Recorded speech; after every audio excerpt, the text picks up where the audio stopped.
One person buys a full unrestricted fare on a non-stop flight, and up to 3 more can come along for just $25 each way. On vacation again? So make some real plans with Southwest take-along fares. Secrets from Howard Hughes' former wife, tomorrow at 9.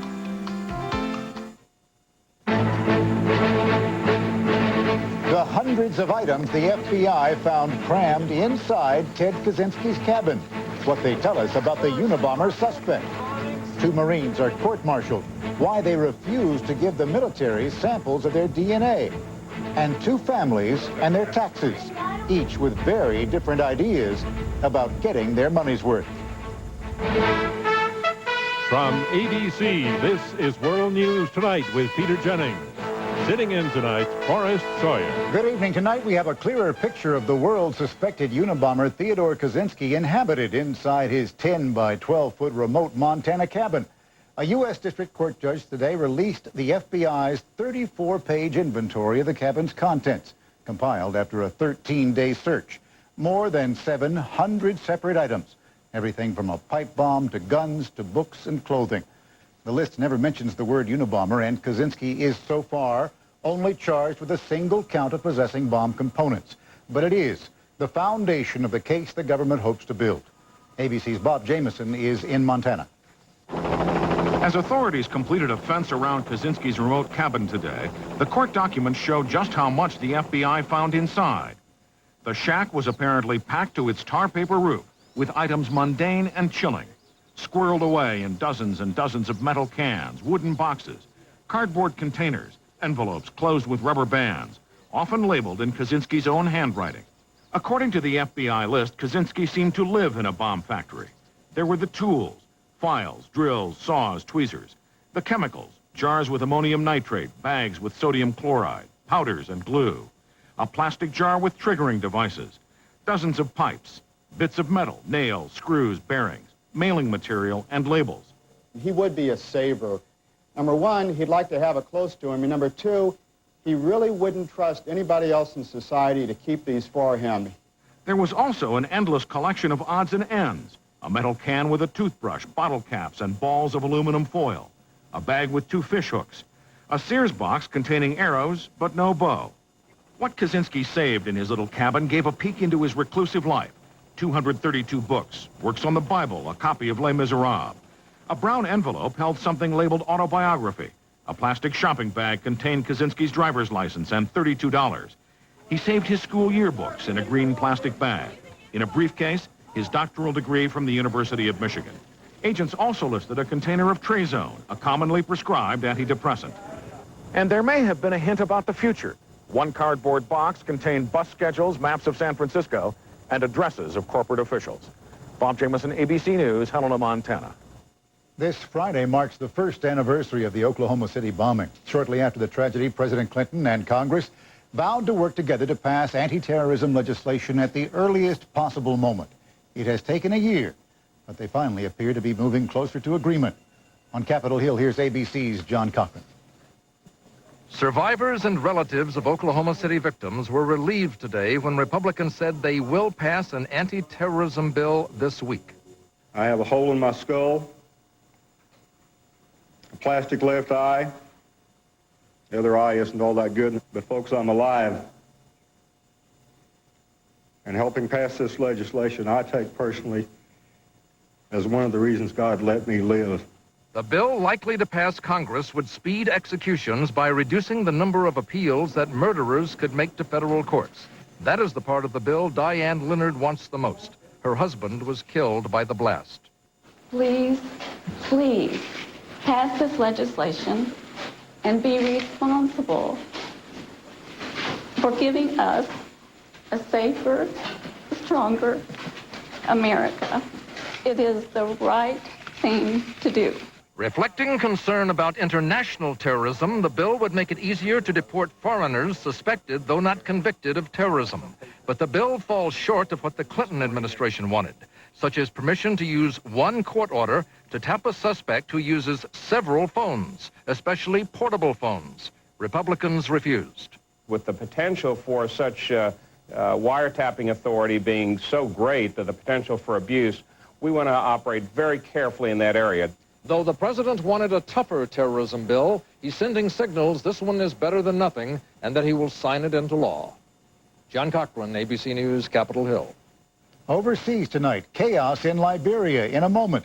Sheila McVicker's report from the Capitol. On Your Money tonight, the real cost of luring foreign tourists to America. And the 100th Boston Marathon.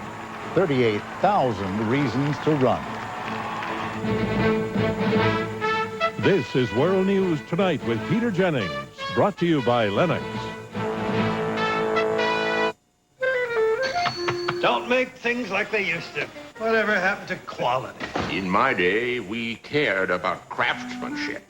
How about service? Dave Lennox founded his heating and cooling company and what was important to customers. Those things will never go out of style. Trust me. And the Lennox quality dealer standards make sure you'll get those things from Lennox dealers today. Of course, you know what I really miss? Those little licorice drops you used to sell. Lennox, one less thing to worry about. To really freshen your breath, give it both barrels. Mentadent mouthwash in new cool mint. Baking soda and peroxide combine, creating surging bubbles you can feel. Mentadent mouthwash, freshen your breath all the way to clean. Nobody does it like you. The new Hoover Steam Vac Deluxe with 5-brush agitator. Compared to professionals, there's no comparison. Nobody does it like you. International news, President Clinton arrived in South Korea this afternoon, the first stop of a week-long trip overseas. The president is expected to propose new peace talks between North and South Korea with the U.S. and China as participants. In the Liberian capital of Monrovia, now a week after the Civil War reignited, the biggest dangers for the Liberian civilians who must remain are illness and hunger. The U.S. military has evacuated most of the Americans who wanted to get out. But the city's many armed gangs are still roaming the city, and they are out of control. ABC's Sheila McVicker has been in Monrovia. Today it was the turn of U.S. Embassy staff to pack up, leaving behind 18 of their colleagues and a country in chaos. Just 100 yards away in what was a U.S. residential compound are nearly 15,000 Liberians, desperate to escape the mayhem on the streets. They have fled their homes, leaving everything behind to the rule of the looters. There is not enough food, not enough water, and disease, cholera, is taking hold. We're just calling on all of those concerned, in this crisis, to just try to bring it to an end so that we can go back to our homes and be able to find food for ourselves. The looters still control the streets, and almost every teenager has an automatic weapon. From a balcony above the American embassy, U.S. forces look on as roving gangs make off with anything they can carry.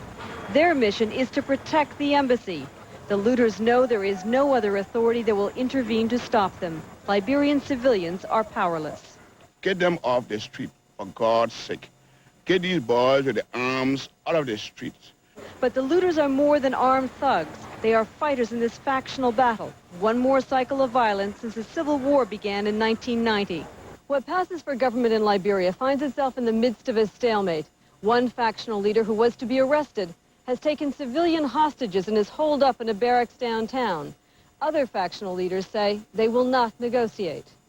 It is a nerve-wracking drive through roadblocks to reach the leader who controls most of the looters and fighters around the U.S. Embassy and who has the most authority in Liberia now. This was coming, no matter what. It was coming. It was long coming. It's overdue because we have had pieces, bits here and there that have been left unresolved. U.S. Marines are due off the shore of Liberia later this week. The U.S. says they will stay offshore unless the last American diplomats and soldiers here have to leave. Sheila McVicker, ABC News, Monrovia. Turning now to the Middle East, this is day 5 of what the Israeli military is calling Operation Grapes of Wrath, the offensive against the militant Islamic organization called the Party of God, Hezbollah. The operation has created an enormous refugee problem. We have 2 reports, beginning with ABC's Richard Gisbert in Lebanon. In South Lebanon today, UN peacekeepers were trapped in the Israeli shelling, forced to find cover where they could. The Israeli air raids on Beirut took aim on the suburbs south of the city, areas Israel describes as Hezbollah strongholds. Israel continues to target strategic installations like this power station. Hospitals were counting the wounded today, but the real toll is measured in refugees, an estimated 400,000, a tenth of Lebanon's population. We're asking all Arab leaders, this man said, to feel the pain of the Lebanese people. We just want to live in peace. Many refugees now live in schools and blame Israel for their suffering. But some reserve their anger for the Islamic fighters Israel is trying to expel. They're making problems, this woman said. If not for Hezbollah, nothing would have happened. However, the danger for Israel is that the more the Lebanese suffer at the hands of the Israeli military, the more Hezbollah's support might grow.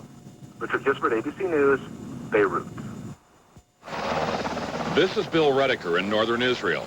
With an election only 6 weeks away, Prime Minister Shimon Peres and the man who will face him, opposition leader Benjamin Netanyahu, both visited the front line today, in front of lots of reporters, lots of cameras. But both denied that Israel's attack on Hezbollah had anything to do with the election. In democracies, you don't play with the life of people to make any political advantages. I'm really insulted by this sort of accusation. I've been here over the years consistently and repeatedly. I'm not going to change my habit because we have elections in 6 weeks.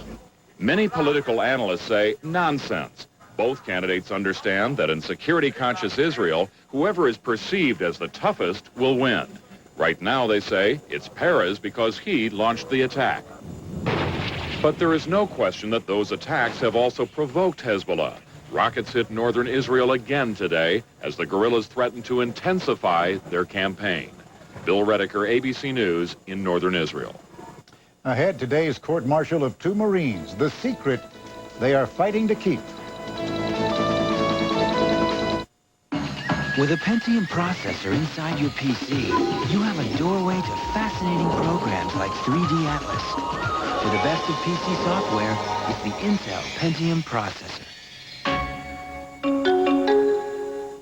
With a Pentium processor inside your PC, you have a doorway to intriguing internet sites like the Smithsonian. For the best of the internet, it's the Intel Pentium processor.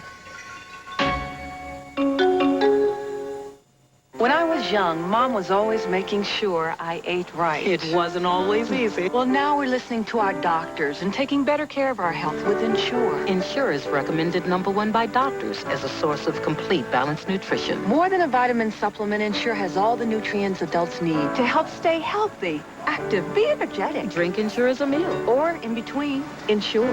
To your health, Mom. To our health. Now Ensure has a new advanced formula with even more nutrients. When was the last time you played in the rain? Let your hair go wild. Flexed your muscles to the world.